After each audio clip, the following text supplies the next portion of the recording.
As a professional genealogist, I've worked with a lot of people over the years to uncover their family stories. I've been able to tell people really cool, interesting things about their ancestors. But I've also had to deliver a lot of awkward news, especially when it comes to DNA results. Awkward. It is awkward. No one likes to think that their parents or grandparents did anything out of pocket, but it turns out we all get to make our own choices. And back a long while ago, recreational DNA testing wasn't really a thing, and no one ever thought their indiscretions would be so easily detected. I was talking with one of my friends one day about some difficulty she was having with her ancestry DNA results. For some reason, they just weren't connecting to all the members of her family. I sat down and we took a look, and she explained that her results connected to her mom, but for some reason she wasn't able to get them to connect to her dad. Well, if you've taken an ancestry DNA test before, you know that when you get your results back, it comes with your ethnicity results percentages and a cool map and a list of people you share DNA with. There isn't anything you have to do to connect with your DNA matches. As soon as I sat down and looked at her matches, I knew I needed to figure out how to tell her that her dad wasn't really her biological dad. The connection just got really bad. And it's only a little bit easier telling someone that their grandpa isn't really their biological grandpa.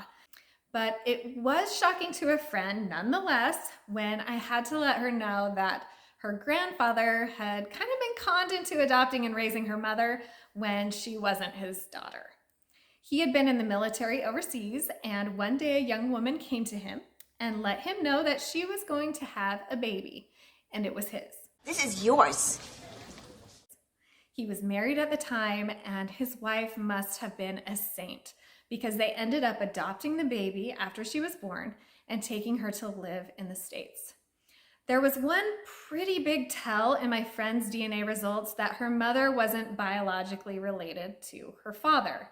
And that's because there was no African ethnicity in her results. Her grandfather was a Black man who grew up in the South.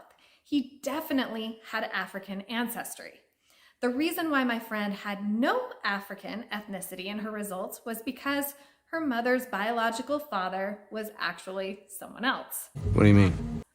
I would have expected to see about 15 to 25% African ethnicity in her results if my friend had one grandparent who was Black, because we get about a quarter of our DNA from each grandparent. And she verified for me that her grandfather, who was now deceased, was definitely Black. When I asked her if her mother looked like she might have one Black parent, she said that no, actually, she didn't. So, kudos to that man who is willing to take responsibility and raise a baby as his own, even if later in life he may have questioned whether she was really his daughter. Sometimes your DNA results don't look unusual to you at all. Everything looks pretty much like you'd expect it to, and life is awesome. Until you get that cryptic message saying, "I think you might be my half-sister." What do you do with that? Well, my friend came to me and asked me to help her out. The half-sister claimed that they shared a dad and that he had divorced my friend's mom and married her mom. But shortly after the mystery sister was born, he took off, and she wanted to know where he went. My friend was baffled because her parents had been married for forever, and she didn't know anything about a divorce.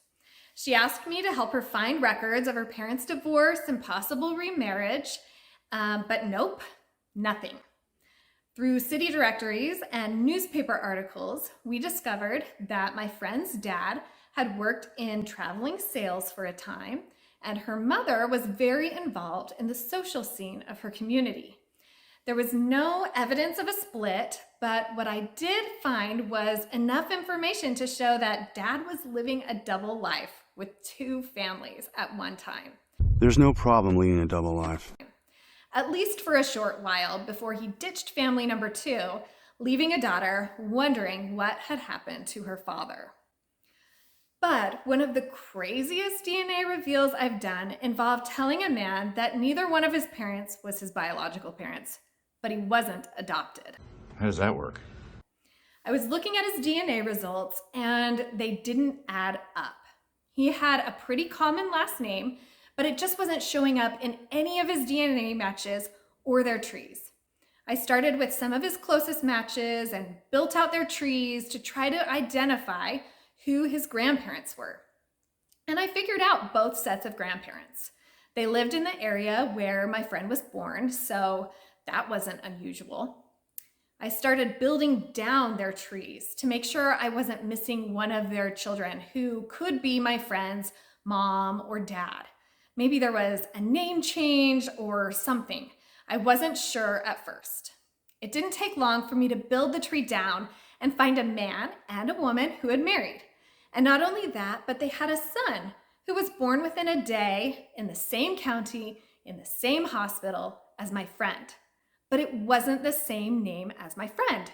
But it should have been, because the DNA results all indicated that my friend was the son of this couple, not the parents he told me. Something isn't right. So I looked up the birth index information for the parents who raised him. And yes, there was his birth information, or information for someone with his same name, but it wasn't actually his. I think maybe he was switched at birth. It was the information for the man he was switched with in the hospital as an infant. So my friend who grew up as a Smith was actually a Johnson, and the baby he was switched with grew up with the Smiths. I'd never had to tell someone they were probably switched at birth, so I admittedly did not do a good job. I thought I'd start by going about the way I'd deliver news about learning about a friend's dad not being their biological dad. So I started with, I was looking at your DNA results and I found something unexpected. It appears that your dad isn't actually your biological dad. But before I can finish my well-prepared speech, another family member interrupts with, "See, we knew your mom was probably messing around."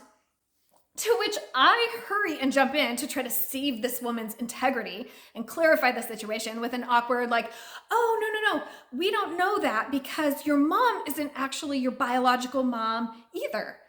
Oh man.